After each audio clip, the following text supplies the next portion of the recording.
कुछ टाइम पहले YouTube में एक वीडियो काफी वायरल हो रहा था जिसमें एक महिला कहती हैं, आप पहले वीडियो देख लीजिए। पति राम जैसा जिसने एक धोबी के कहने पर अपनी पत्नी को वनवास भेज दिया। नहीं चाहिए पति कृष्ण जैसा जिसने शादी किसी और से की पर मोहब्बत में उसका नाम किसी और के साथ जुड़ा रहा। बुरा ना मानना पर पति होना रावण जैसा।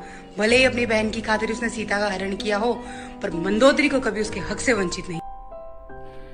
चलो ये विश तो इन बहन की पूरी हो ही जाएगी क्योंकि पति तो इन्हें रावण जैसा मिल ही जाएगा, क्योंकि राम तो कोई एक हुए और कलयुग में रावण की कमी नहीं।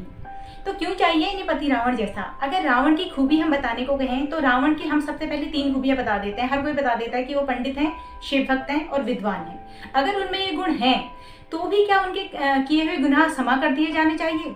आपने हिटलर का नाम सुना होगा। क्या आप जानते हैं कि हिटलर एक बहुत अच्छा पेंटर भी था। ये सारी पेंटिंग हिटलर की बनाई हुई है।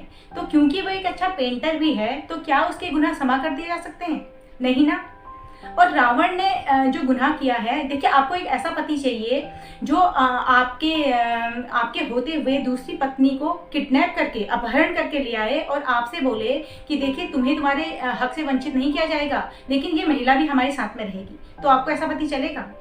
और वो भी उस आयु में जब रावण के 7 पुत्र हो चुके हैं और उनके पुत्रों के भी पुत्र हो चुके हैं। मेघनाथ के 3 पुत्र हैं, तो जब उनके घर में उनके पुत्र और उनके पोता भी हो चुका है, उस आयु में रावण एक स्त्री को हर के ले आते हैं और मंदोदरी को उसके हक से वंचित नहीं करते हैं, तो आपको बहुत महान लग रहे हैं। दूसरी तरफ राम है जो चित्रकूट से लेकर श्रीलंका तक पैदल चल के जाते हैं अपनी पत्नी को रावण की कैद से छुड़ाने के लिए, और जिंदगी भर कभी वो किसी दूसरी महिला से शादी नहीं करते हैं, जबकि वो कर सकते हैं। वो राजा हैं, वो जो चाहे कर सकते हैं, लेकिन वो नहीं करते हैं। बात आती है अग्नि परीक्षा की। अग्नि परीक्षा का मतलब ये बिल्कुल नहीं है कि किसी अग्नि में महिला को डाला जा रहा है, अग्निकुंड में और निकाला जा रहा है। ऐसे महिला जल जाएगी। माँ सती जल गई थी जब उन्होंने अग्निकुंड में छलांग लगाई थी। तो और हम देखते हैं कि सीता माता को आग के ऊपर चलाया जा रहा है। बिल्कुल नहीं। अग्नि परीक्षा का मतलब होता है अग्नि दिखाना। जैसे हम कभी हवन करते हैं तो अग्नि दिखाते हैं, और गांव में आज भी होता है। जब भी हम ऐसे स्थान से आते हैं या रात्रि के समय हम आते हैं, खास तौर पे अगर हमारे साथ छोटे बच्चे हैं तो परिवार वाले हमें आग दिखाते हैं ताकि हमारे ऊपर अगर कोई भी नकारात्मक ऊर्जा आई है तो वो दूर हो जाए। और माँ सीता 2 वर्ष रावण की कैद में निशाचरों के बीच में रही हैं, एक ऐसे स्थान पे रही हैं जहाँ पे सारे बुरे काम होते हैं। तो इसलिए ये अग्नि परीक्षा, ये वाली अग्नि परीक्षा थी, ना कि उन्हें आग के ऊपर चलाया जा रहा था। अब बात आती है गर्भवती सीता को वन में छोड़ देने की। देखिए वहाँ पे राजा राम अपना राजधर्म अपना रहे हैं। उनके पिता ने उन्हें यही शिक्षा दी थी और उनके पिता की खुद भी मृत्यु एक वचन निभाने में हुई थी। तो उन्होंने राम को भी यही शिक्षा दी थी कि अगर राजधर्म निभाने के लिए तुम्हें अपनी पत्नी, अपने भाई, अपने परिवार, यहाँ तक कि खुद के प्राणों का भी त्याग करना पड़े तो करो। और वही राम ने किया।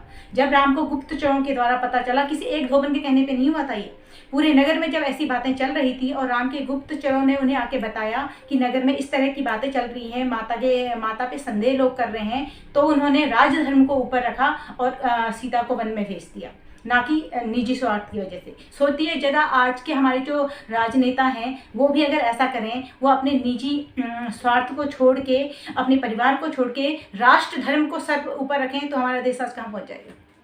लेकिन वो नहीं करते, लेकिन राम ने किया। बात आती है श्री कृष्ण की। श्री कृष्ण जब राधा से जुदा हुए हैं तो श्री कृष्ण की आयु केवल 11 से 12 वर्ष की थी। इस आयु में उन्होंने गोकुल छोड़ दिया था।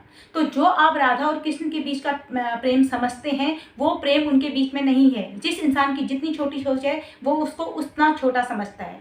राधा और कृष्ण के बीच में जो प्रेम है वो वही प्रेम है जो कृष्ण और सुदामा के बीच में है, जो राम और हनुमान के बीच में है, जो मीराबाई और कृष्ण के बीच में है, जिसकी आखिरी मंजिल विवाह नहीं है, जिसकी कोई मंजिल ही नहीं है, जो पूर्णतः बस प्रेम है, उसकी कोई मंजिल नहीं है। ये प्रेम है राधा और कृष्ण के बीच में।